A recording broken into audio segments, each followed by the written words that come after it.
Si eso los estatistas lo pudieran visualizar, pagaríamos menos impuestos, seríamos más viables económicamente, no se generaría una cultura refractaria del esfuerzo como la que tenemos hoy, en donde cada vez que vamos a contratar a un empleado tenemos que analizar 25.704 variables antes de tomar la decisión, porque tenemos un mercado hiperregulado que nos condiciona.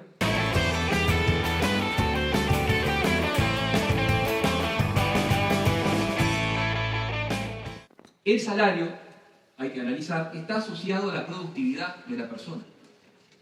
¿Bien? A la capacidad de producir que tiene la persona. Yo pregunto, ya que estamos en esto de legislar y decretar salarios por ley, ¿y qué pasaría si fijamos el salario en 80.000 pesos? En 100.000 pesos. ¿Qué creen ustedes? ¿Habría más trabajo? ¿Se ganaría mejor o habría menos trabajo? No sé, la tiro, si alguno... En realidad yo creo que esto generaría menos trabajo y sería una condición enemistada con la generación de empleo, como decía recién. En materia económica, todo bien consumible se ajusta por dos factores, que es precio y cantidad. Si nosotros fijamos el salario por ley, vamos a estar haciendo una fijación de precio. Entonces la otra variable de ajuste será la cantidad. A mayor precio del salario, menor cantidad de empleo. El mercado solo, no el mercado, es una mala palabra, parece, pero para mí no lo es, pero parecería que lo fuera. Las relaciones de consumo se encargan de regular esto. Sería inviable y todo el mundo se quedaría sin trabajo, precisamente porque se ajusta por cantidad. Y la economía tiene algunas leyes que inexorablemente, si uno no las respeta, a la larga nos terminan pasando factura. Esto termina siendo una suerte de voluntarismo aplicado al caso. Y yo en realidad creo que el salario mínimo no debería existir. Y cuidado, no con esto no soy una mala persona, sigo siendo el mismo de siempre, el que atajaba friolentos, que se junta a la cervecería con los amigos a tomar una, sigo siendo el mismo, pero no debería existir, porque yo creo que nos termina complicando la vida la existencia de un salario mínimo.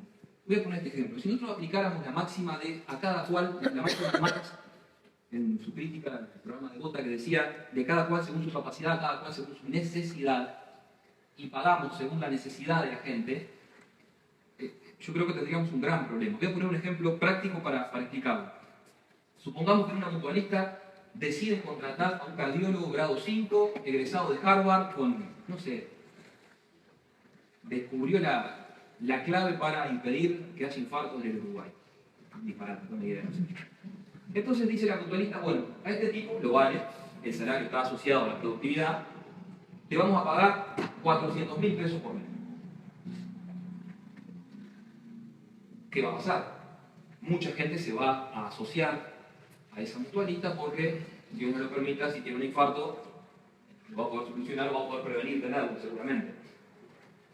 Simultáneamente en esa misma mutualista hay un auxiliar de servicio que gana 25.000 pesos por mes, que tiene 5 hijos, 2 de ellos con problemas de salud, se separó de marido, que no le pasa pensión alimenticia y necesita ayuda. Agreguemos que además, como ingreso extra, tiene la asignación familiar y capaz que alguna ayuda del niño.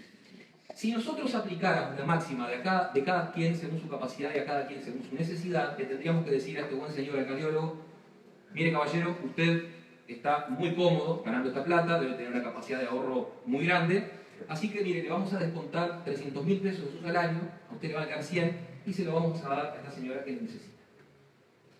Todo aparenta ser muy noble, ¿no? Pero a poco que se lo analice, ¿qué es lo que va a pasar en el caso del ejemplo que estamos manejando? Este cardiólogo se va a ir. Seguramente, porque la solidaridad tiene que ser un acto voluntario, una decisión espontánea, el individuo no algo impuesto. Por eso se practica la solidaridad a punta pistola en este país. Este tipo se va a ir, se va a ir a trabajar a otro país donde le respeten su capacidad de generación de riqueza. Y seguramente cuando este cardiólogo se vaya, que era la causa por la cual se había llenado de socios esa mutualista, los socios también se van a ir. Lo que va a pasar es que la mutualista va a perder muchos socios y no va a tener una capacidad de generación de riqueza para poder pagar los salarios de los restantes empleados. O sea, esta buena señora, que la quisimos ayudar con la mayor de las buenas voluntades, en realidad vamos a tener que mandar el seguro de paro, porque no va a haber dinero para poder pagarle el salario. Y eso pasa porque en realidad, por duro que suene, las empresas no están para hacer caridad, están para hacer plata. Y cuanto más plata hagan, mejor. No es una mala palabra, lucro. Hay que generar riqueza para poder compartirla. Esto está asociado a algo que vamos a hablar ahora en unos minutos, que es sobre la desigualdad y la pobreza, si son la misma cosa o no. Para que el ejemplo de aumentar el salario mínimo a 80.000 pesos sea viable, el vendedor del producto debe estar de acuerdo, debe haber un acuerdo al menos tácito con los consumidores de que paguen 4 o 5 veces más el producto que está a la venta. Es la única manera de cubrir ese costo para poder generar ganancias. No es posible, el consumidor se va a ir a otro lado a buscar mejores precios, mejores calidades, en definitiva somos los consumidores los verdaderos soberanos en estas cosas. Ahora, ¿se imaginan además el ejemplo del salario mínimo aplicado al autoempleo? Supóngase que ponen un kiosco en la esquina de su casa y si le aplicamos la máxima de que deben trabajar y no deben ganar menos de 16.000 pesos, no pueden trabajar. Lo absurdo de la situación creo que nos exime de comentarios.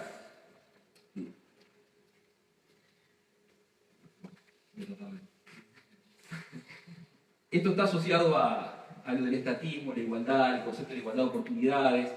Muchas veces se ha planteado que desde el Estado se trata de practicar la verdadera igualdad. La igualdad es un concepto que ha estado muy manoseado, a mi juicio, últimamente, y se asocia muchas veces la desigualdad con algo como algo inmoral. Entonces, nuestro principal desvelo es lograr la igualdad de las personas. Ahora yo pregunto, ¿qué es preferible? ¿Vivir en una sociedad desigualmente rica o en una sociedad igualmente pobre? ¿Dónde preferirían vivir ustedes? ¿En Venezuela? ¿Que hay igualdad? En la miseria, por supuesto, pero igualdad al fin. ¿O en Singapur, Nueva Zelanda, Australia, Estados Unidos, que hay una desigualdad muy grande, pero con niveles de riqueza mayores? ¿Dónde preferirían ser pobres si tuvieran que elegir? ¿En Venezuela o en Estados Unidos? Entonces, el problema no es la desigualdad, el problema es la pobreza. ¿Y cómo se la combate? Generando riqueza. Porque no es lo mismo que todos estemos igual a que todos estemos mejor. Si eso los estatistas lo pudieran visualizar, pagaríamos menos impuestos, seríamos más viables económicamente, no se generaría una cultura refractaria del esfuerzo como la que tenemos hoy, en donde cada vez que vamos a contratar a un empleado tenemos que analizar 25.704 variables antes de tomar la decisión, porque tenemos un mercado hiperregulado que nos condiciona. Esto va de la mano también con el concepto de igualdad de oportunidades. La gráfica. Siempre se habla de la igualdad de oportunidades y se pone esta foto que es mi gráfica, ¿no? Es decir, la carrera de los 100 metros llanos, en donde todos parten desde un mismo lugar y se dice, bueno, como hay igualdad de oportunidades, vamos a tener igualdad de resultados y vamos a respetar el resultado de esa carrera porque, como ustedes ven, todos tuvieron la misma chance, todos salen desde el mismo lugar. Ahora, ¿qué es lo que va a pasar en esta carrera? Uno solo va a ganar. Es un juego de suma cero, uno gana y todos pierden, ¿no? Y van a haber situaciones de que algunos van a llegar, otros no, algunos se doblarán el tobillo, otros se acalambrarán, otros demorarán la oportunidad de llegar. Es decir, tantas situaciones y tantas hipótesis como individualidades humanas hay. Somos todos distintos. Lo único que nos diferencia eran nuestros talentos y nuestras virtudes, que hemos dicho. Es un juego de suma cero, uno gana y todos pierden. En el sistema libre, una economía libre, en el libre mercado, claro, yo no soy defensor del libre mercado, yo soy defensor de la libertad individual. El libre mercado es lo más compatible con el concepto de la libertad. Este libro es una defensa de la concepción de la libertad por sobre la libertad individual, por sobre la visión colectivista de la sociedad. En el sistema de libre mercado, decía, no es un juego de suma cero, no es la ley de la selva donde uno gana y todos se embroman. Ahí lo que va a pasar es que el que gane seguramente nos va a mejorar la vida a los que perdimos en la carrera. Pongo el ejemplo, Bill Gates. ¿Es injusto que tenga la fortuna que tiene? ¿A quién perjudicó para llegar al lugar en el que está? Pero además, ¿nos complicó la vida a nosotros, que quedamos rezagados en la carrera? ¿O nos beneficiamos? Hoy, gracias a otros inventos o creaciones del estilo de Facebook, Google, YouTube, Gmail, tenemos el conocimiento a un clic de distancia, al alcance de la mano. Entonces, claramente no perdimos, no es un juego de suma cero, todos nos beneficiamos. Ahora, dijimos que si partíamos de la igualdad de oportunidades, como era justo el sistema, íbamos a respetar los resultados. ¿Qué va a pasar en el ejemplo de la carrera? Supónganse que este buen señor gana la carrera y dice, bueno, como gané, yo quiero destinar el producto de mi esfuerzo, de mi éxito, a darles una educación de calidad a mis hijos. Le voy a dar todo lo que gané a mis hijos. ¿Qué va a pasar con la segunda generación? Va a volver a haber desigualdad de oportunidades respecto a los que perdieron la carrera. Entonces, ¿qué hacemos?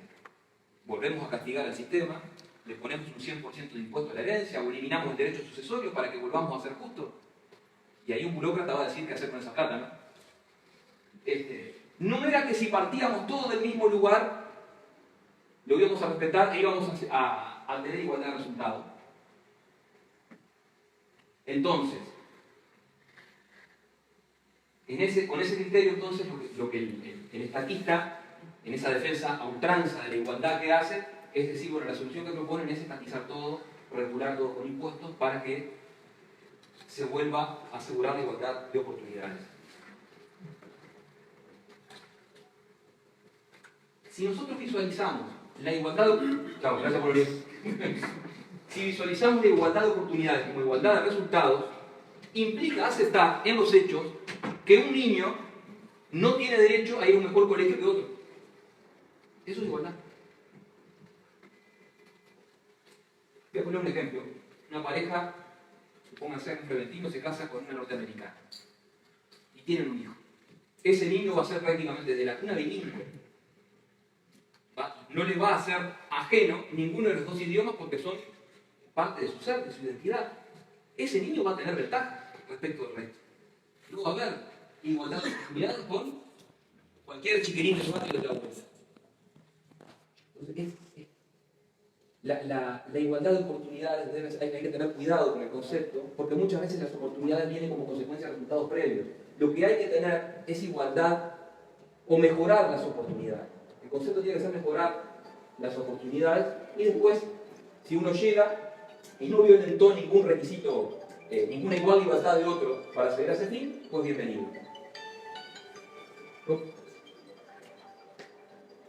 Me quedan muchos más temas, he hecho largo, no los quiero aburrir. Simplemente voy a... Para terminar. Yo creo que en estos temas de la concepción del Estado, cómo vemos la igualdad, cómo vivimos el libre vivir, del libre emprendimiento, del libre mercado, de la flexibilización, ¿no?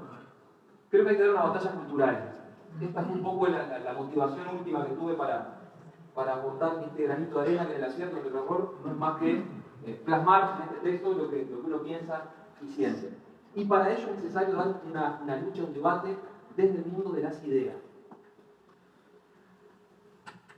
Decía John Stuart Mill que un hombre con una idea es más poderoso que el 99 con intereses. Las ideas son el motor del mundo y es donde hay que apuntar a crear el cambio cultural. ¿Por qué? Porque entre otras cosas no podemos esperar que los cambios vengan del sistema político. Los cambios tienen que venir desde la base. Por eso es importante que aquellos que estemos convencidos en esto o no, aunque luego de debate dicen, no estoy de acuerdo, pero sirvió para contraponer y eso también está bueno. Pero quienes estamos por el camino de la libertad, decir, bueno, esta es la discusión, porque los políticos toman los discursos que están de moda y los utilizan con la ecuación, la lógica del poder, ¿se acuerdan? No la de la ganancia. Entonces no podemos esperar que los cambios vengan desde arriba, tenemos que crear nosotros. Pero las ideas son el motor del mundo. Yo les voy a preguntar, a ver si conocen a estos dos personajes que están acá en la pantalla. Si alguien me puede decir quiénes son. ¿Sí? ¿Y el otro?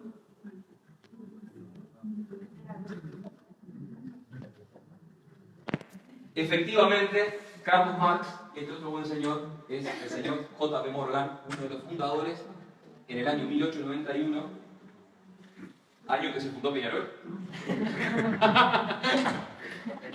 Fundadores en 1891 de la General Electric. Si serán importantes las ideas. Marx se autodefinía como un ratón de biblioteca. Él mismo lo decía. Y nunca se le conoció un trabajo en el sentido común del término, es decir, de 8 horas, en fin. Fue un tipo que se dedicó a trabajar en el mundo de las ideas. Para mí absolutamente errado, pero su idea la plasmó y vaya si incidió en la historia de los hombres. Y sin embargo, J.P. Morgan, como decía, junto con 2 socios más, fundó la General Electric. Yo hasta el día de hoy tengo una heladera General Electric que era de mi abuelo. Vaya si tuvo incidencia y si contribuyó J.P. Morgan a generar riqueza y a mejorarle la calidad de vida a la gente en el mundo. Sin embargo, no lo conocía nadie, si serán importantes las ideas entonces, ¿no? Y si no, pregúntenle a algún fundamentalista islámico si no son importantes las ideas. O un kamikaze, ya no queda ni uno, ¿no? Pero, ¿no? Vaya si serán importantes, son el motor del mundo, las ideas. En este caso, la idea que yo defiendo es la idea de la libertad. Dijo el Quijote: la libertad, Sancho, es uno de los más preciosos dones que dieron los cielos a los hombres. Por ella, así como por la honra, se puede y se debe aventurar la vida. Muchas gracias.